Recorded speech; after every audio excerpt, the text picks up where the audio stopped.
With the single light of source extinguished, shadows took the house. I stayed there on my knees, petrified. A strong wind blew against the side of the house, sending whispers through leaves and making the open front door sway listlessly. Goosebumps jolted across my skin like an electric charge, and my jaw clenched shut. A savage wailing sound came streaking up and out of the basement door, clawing its way down the length of the kitchen and embedding itself in my brain. This was a voice I knew. A friendly, loving voice on the end of a phone on my darkest of nights. It was a voice of pain. It was Pat's voice. I had never heard a noise like this come from a person. There was no words at first, just shapeless howls of agony. Every now and then, the wailing grew more intense or heightened in pitch. During these moments, a sound like thick, tightening ropes would crackle up from the dark bowels of the basement. The shrieking reverberated inside my skull, and I wanted to scream along with it. I wanted to shred my lungs with screaming and run until my heart burst in my chest like a merciful bomb. Then, 2 words came stretching and trembling across the incoherent exhalations of pain. Help me! The breath in my throat stuck there, and Pat's face swam to the front of my mind. Every one-sided phone call, late-night marathon of mindless stuff, and a bona fide cry for help that was answered without a moment's hesitation piled up inside of me, threatening to explode. My feet found the ground, and I was marching into the darkness of the kitchen like a soldier who had been called to battle. I had reached the sink, one palm skimming across the counter to guide me as I walked, when a strong hand gripped my shoulder and began to drag me backwards. I did scream then, a hoarse and breathless screech. I stumbled and slid across the kitchen tile on my ass. The hand did not relinquish its grip, and whoever had me continued to drag me away from Pete's howling voice without breaking stride. We passed the couch and coffee table, turned into the hall, and I was half tossed onto the stoop in front of the house. The door sounded like a coffin lid when it closed behind us. With a frantic drive, I pushed myself to my feet and turned to face my subduer. Murray pressed his back against the door, sweaty and breathless. His eyes burned in the last dying rays of sunlight on the horizon.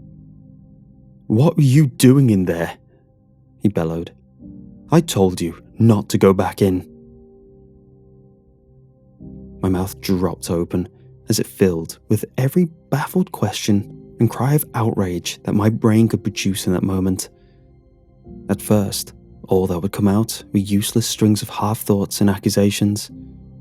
Finally, I settled on the most condensed form of question my brain could concoct. "What the hell is going on?" My throat ached and my mouth felt like it was lined with dry lint.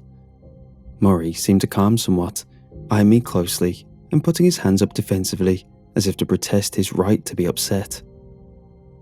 "Well, that's hard to explain. There's a lot you don't understand." His eyes blazed with aggravation again, and he spat through gritted teeth. "I told you not to go down there, not to mess with it at all." "I didn't break your goddamn rules. I've barely gone near the damn thing." I took a step closer to the winded old man. "You better try to make me understand right now." Murray moved away from the door and returned my gaze steadily. The wind kicked up and rustled through the trees again. The boards of the house groaned. He looked away onto the lawn and took a deep breath before he began to answer. "I've never seen it happen so fast. Seen it decide it likes someone so quick." He grumbled out each word like they were bitter on his tongue. I try to keep an eye out for reactions like this, but I've been at this for a good long while. I'm only human, and I've got my limits. I'm afraid... Murray shuffled his feet and removed his baseball cap solemnly, mindlessly. I fought the urge to charge back into the house. The wailing from the basement wasn't audible from our place on the porch. My words came up quick and sharp. "You're afraid what? What the hell are you talking about?" He turned to face me again, the icy stare reappearing on his ancient-looking face.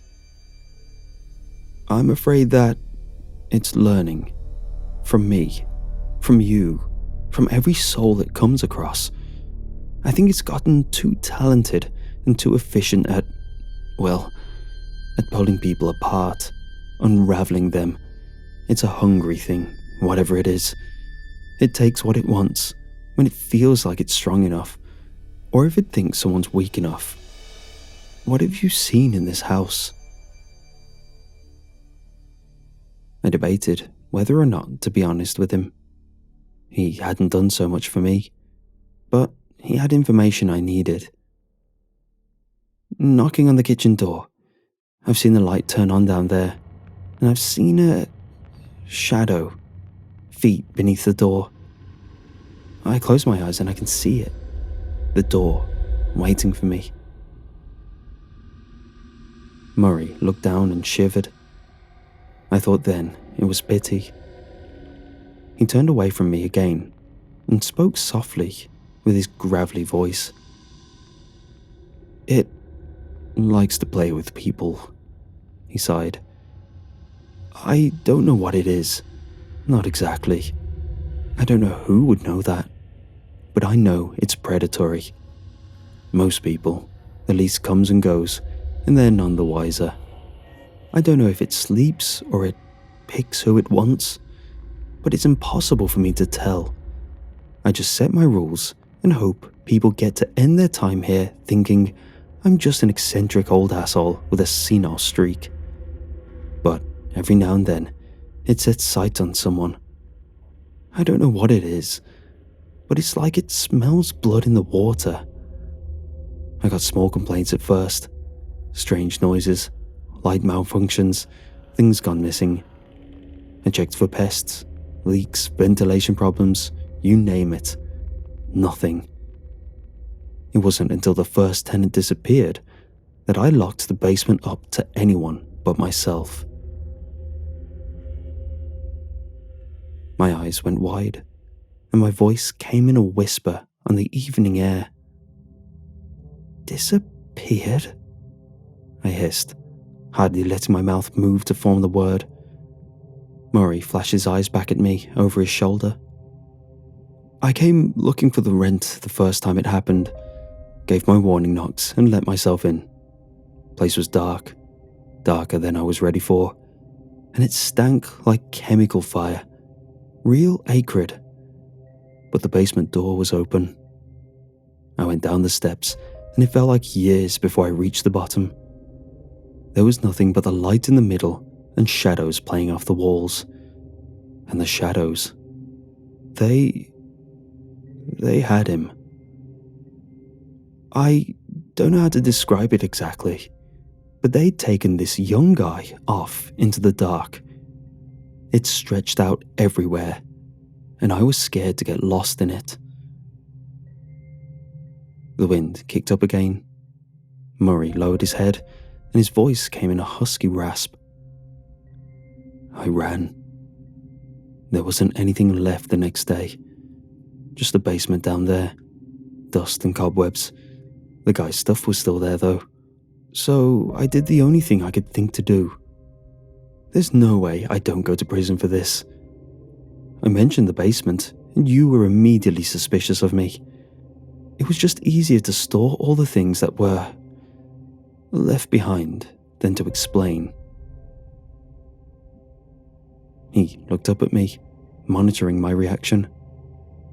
Outrage burned in my cheeks, and my jaw hung open. "So what? You've just been offering people to this thing? You've got to get your rent, I guess, What the hell is wrong with you? Murray turned to face me, and his eyes flashed like dying coals. His gruff voice wavered as he spoke. I tried to keep the house empty.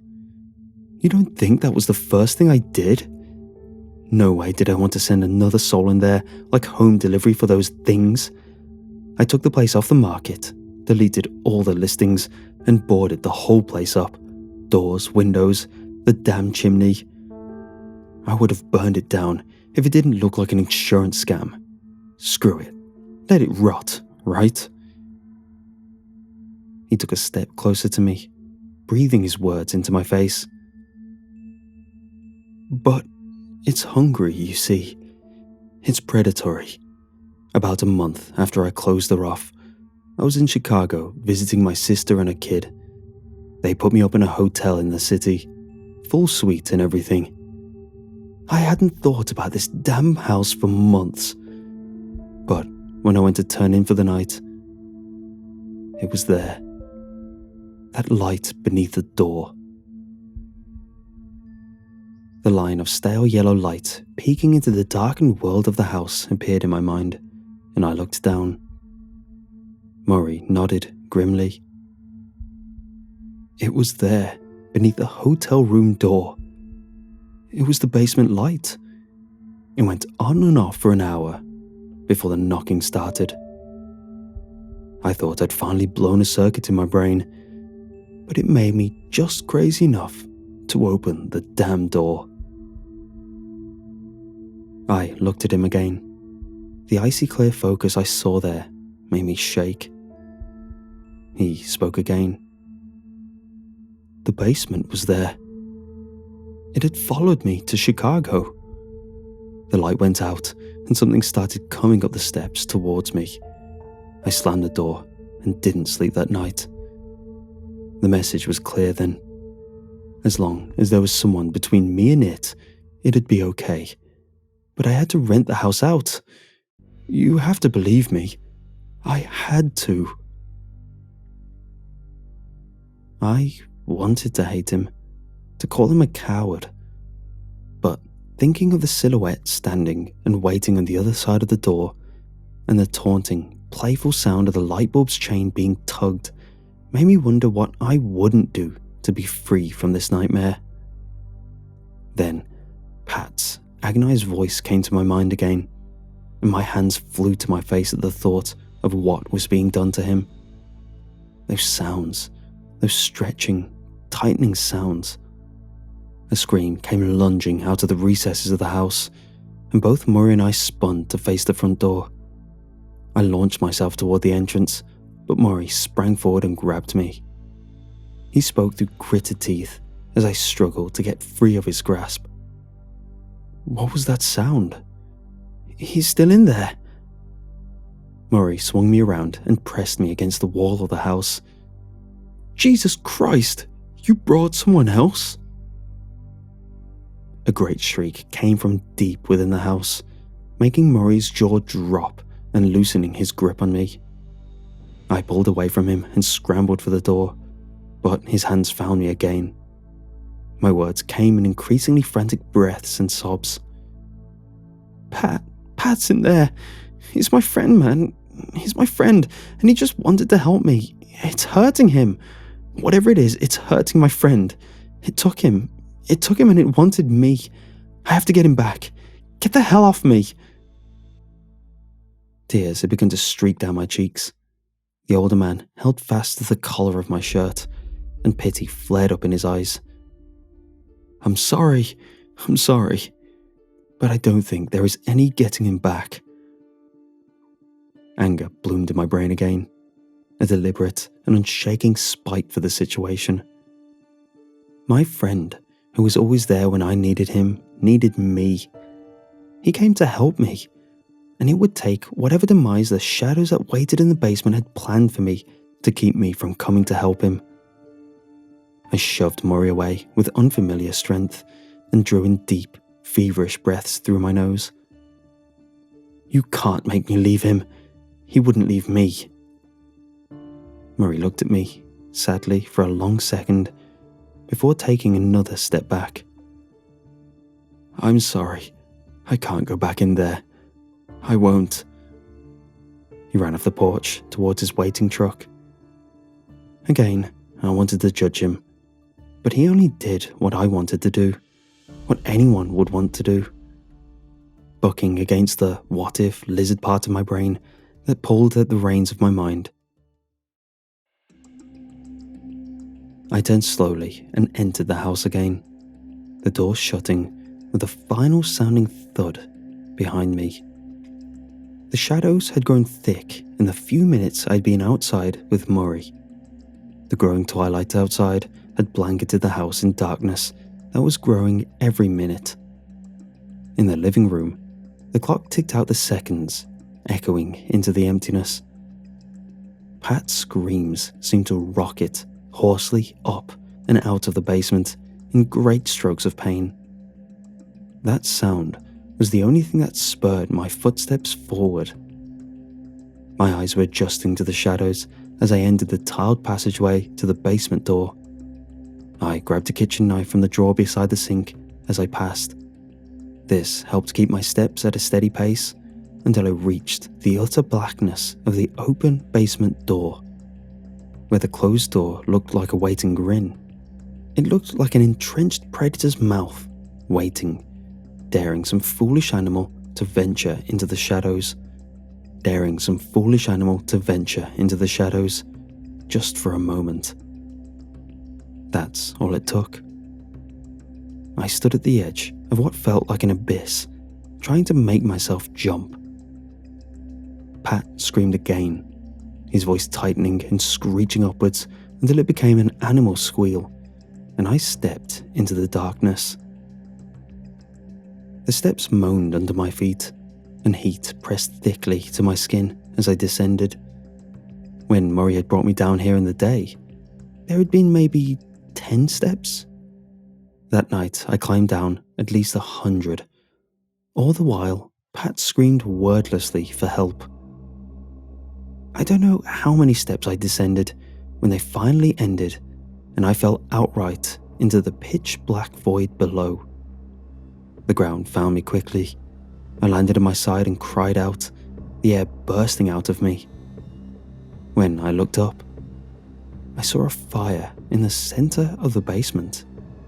Or what should have been the basement. This room was much, much larger than the one Murray had shown me the day of our tour. I tried, but couldn't even see the outer walls on any side of the room. The floor was smooth, flat concrete all around. It reflected the firelight dimly near the center of the chamber. The warm, weak light of the fire made a bright circle about 20 feet wide around itself. I edged into the light and scanned the seemingly massive chamber. Just in front of the fire itself, a shape caught my eye. Pat. I ran forward to help my friend, but slowed as I approached him. He was spread eagle on the ground.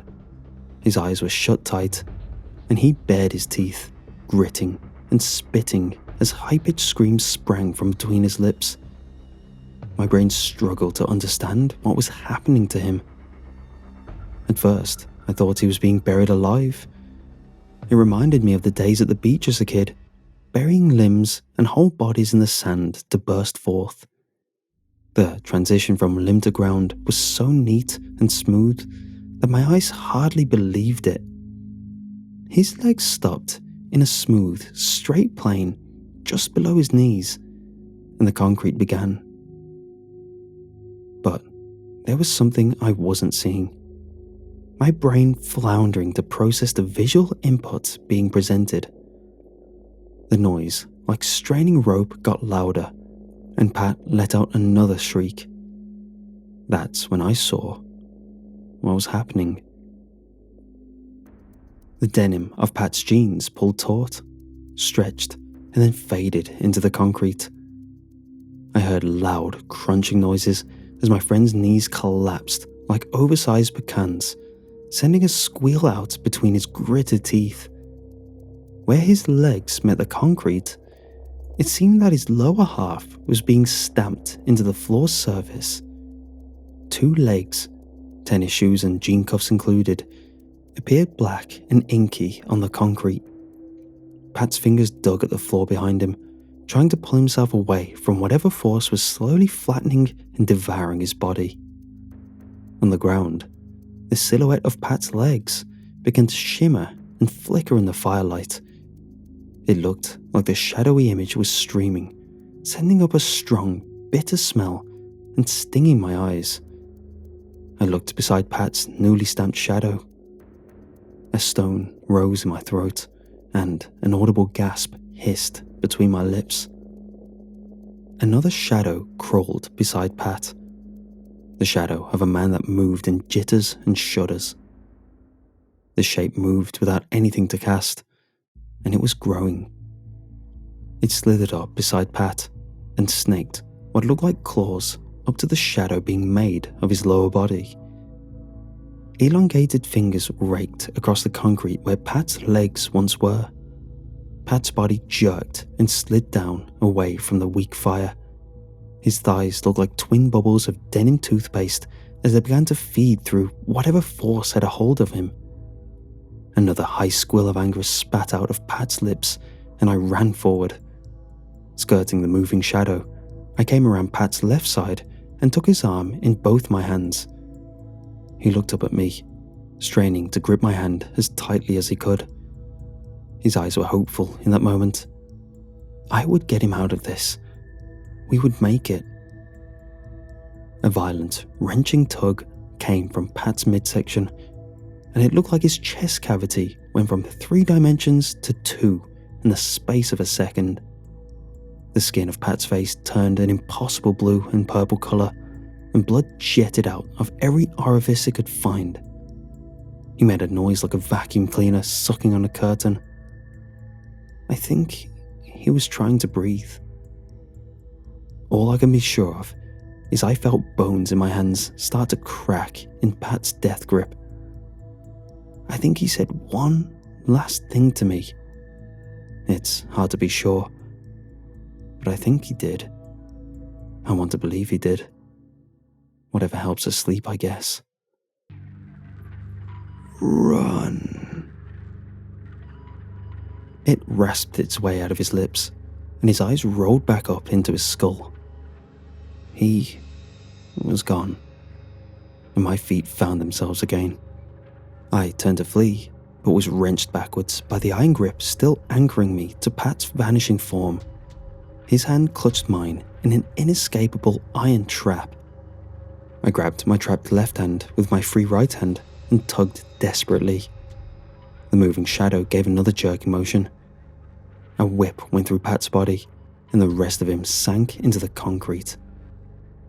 A shaded imprint of Pat's form lay neatly stamped onto the floor. It shimmered and billowed like a cloud. There were no features on the now flat face. The pain and the blood were replaced by solid black. A mournful cry escaped my lips, and I struck the ground with my free hand. It occurred to me then that my left hand was still not free. Eyes wide, I slowly turned to look at it. My hand was sunken into the concrete. There, on the hard surface, appeared the 2-dimensional rendering of one hand gripping another. I stared at my wrist, now seemingly pressed flat against the shadow of my former hand. After a split second, the pain blossomed from underneath adrenaline, and a great crushing weight that presses in from everywhere focused in my wrist. I stared in disbelief as moving shadows slinked up around Pat's imprinted remains. The 2 black shapes swirled together, pulling around my wrist while I gaped. They shuddered, convulsed, and began to form something hulking and monstrous.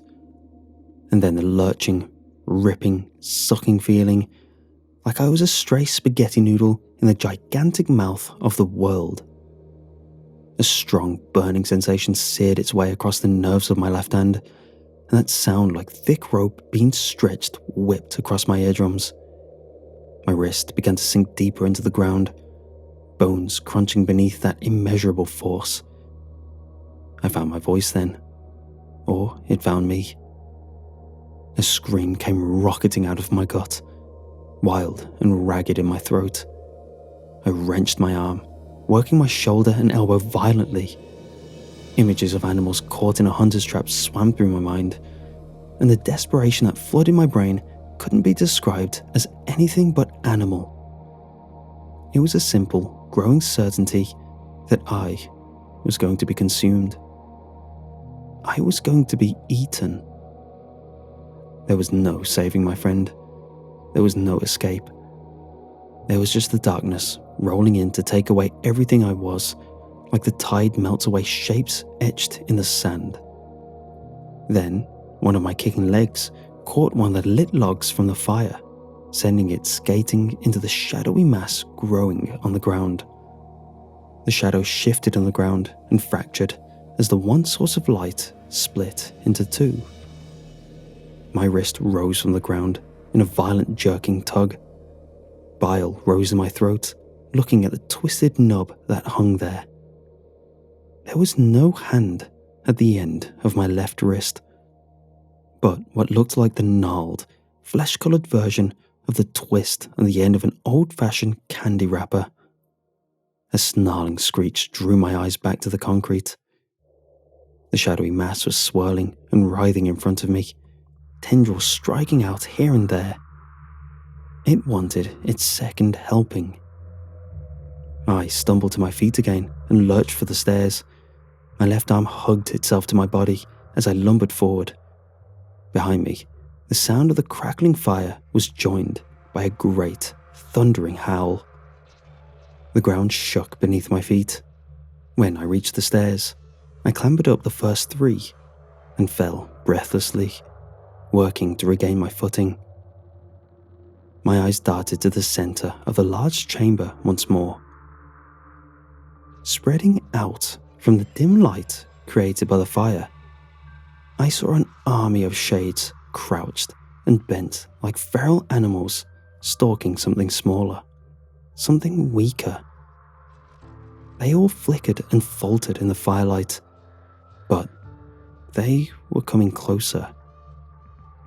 I began to pull myself up the stairs, scrambling with all 3 still workable limbs and remembering the extended staircase I'd come down.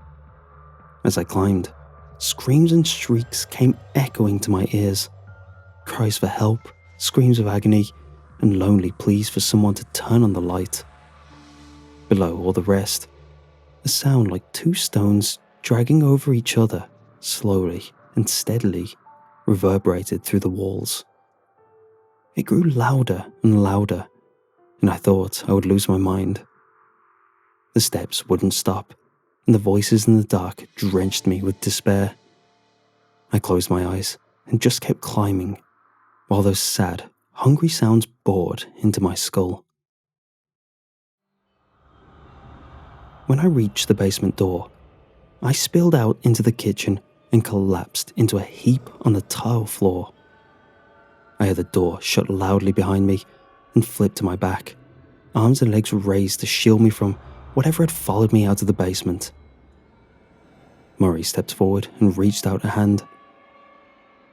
"Come on, kid. We've got to go." I gripped his outstretched hand limply, and he hauled me to my feet. The momentum sent me swaying forward on my feet, and my vision swam. I collapsed into the larger man's arms, and the world went dark. I woke up in a hospital bed, bandages and gauze over my left wrist.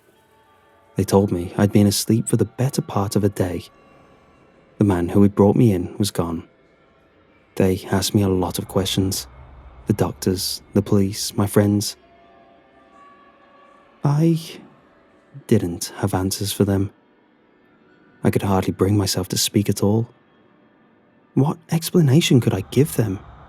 How could I even explain any of this to myself, honestly, without feeling like the lines of my reality were starting to go fuzzy.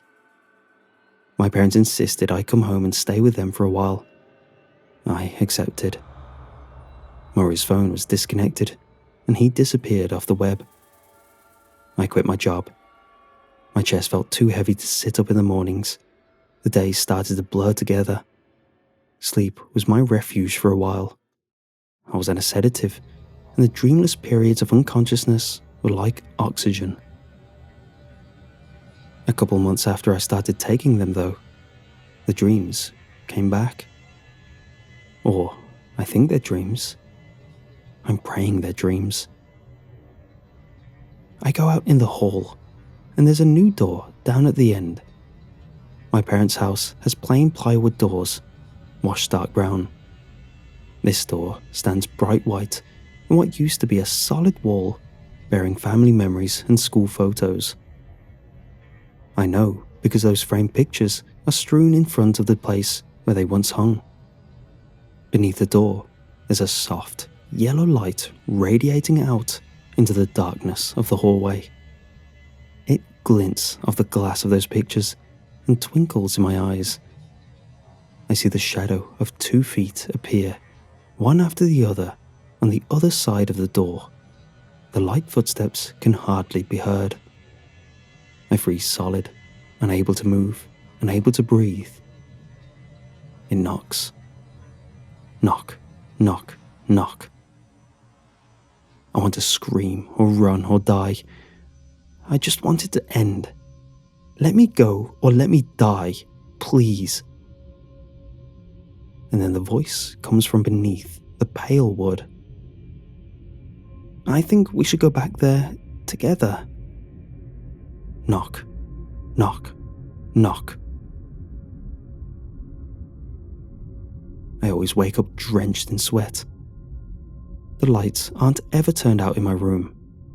I can't stand the thought of a room covered in shadows, but I eye every dark corner with suspicion, and my heart pounds in my chest.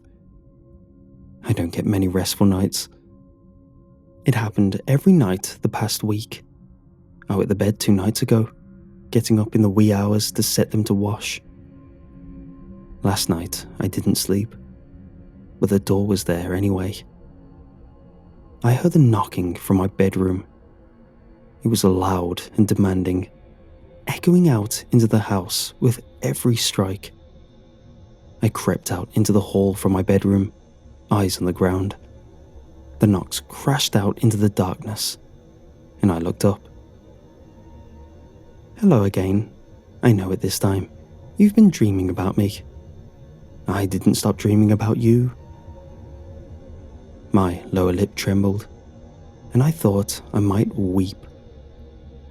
I lurched forward towards the door, and the pale yellow light appeared beneath. The tinkling of chain on light bulb echoed up from the non-existent basement beneath my parents' house, and I heard the groan of old wooden steps beneath heavy feet. The shadow appeared beneath the door when I approached its surface. That low sound I remember from the basement ground out from below, a sound like God grinding his teeth together. It crashed in around me, and I clutched my skull. The walls shook, and it felt like the house might collapse in on us at any moment. But the sounds disappeared, and the walls stood firm. The shaking stopped. A soft knocking came from behind the door. Knock, knock, knock. Help me, man. You have to help me. His voice was strangely calm, but his words were desperate. Then the doorknob began to jitter back and forth, softly at first, then violently. I stumbled back a step. You left me. You have to come back. You can't leave me. The doorknob shuddered and vibrated, and the soft knocking was replaced with deafening slams of force. Boom, boom, boom. I fled back to my bedroom, shutting the door and retreating beneath the covers. The thundering knocks resounded through the house, followed by a guttural howl. Then I felt something on my hand. my left hand. At first, I couldn't pinpoint the feeling nor grasp the regained sensation. My mouth hung open as I stared at the twisted place at the end of my wrist. The pain started, and I realized what the feeling was. Teeth. 100 little mouths were digging into the flesh of my stolen hand. I could feel each one tear into the skin and chew on the bone. I screamed out into the darkness, tears streaming down my face. I whimpered and swore and begged. Then, everything was quiet, and the pain was fading, numbing in the quiet. The voice came again. I want to help. Let me help. I woke up this morning, breathless and sweating. My left wrist aches. I'm afraid I can't reach Murray. His number has been disconnected. My parents won't be here this weekend. It's just me. And I'm afraid. I'm afraid of what's coming tonight. I'm afraid of seeing that door again. I'm afraid of hearing Pat's hurt, demanding voice. I'm afraid that if the door is there again tonight, and Pat comes knocking, I'll answer it. I'm afraid.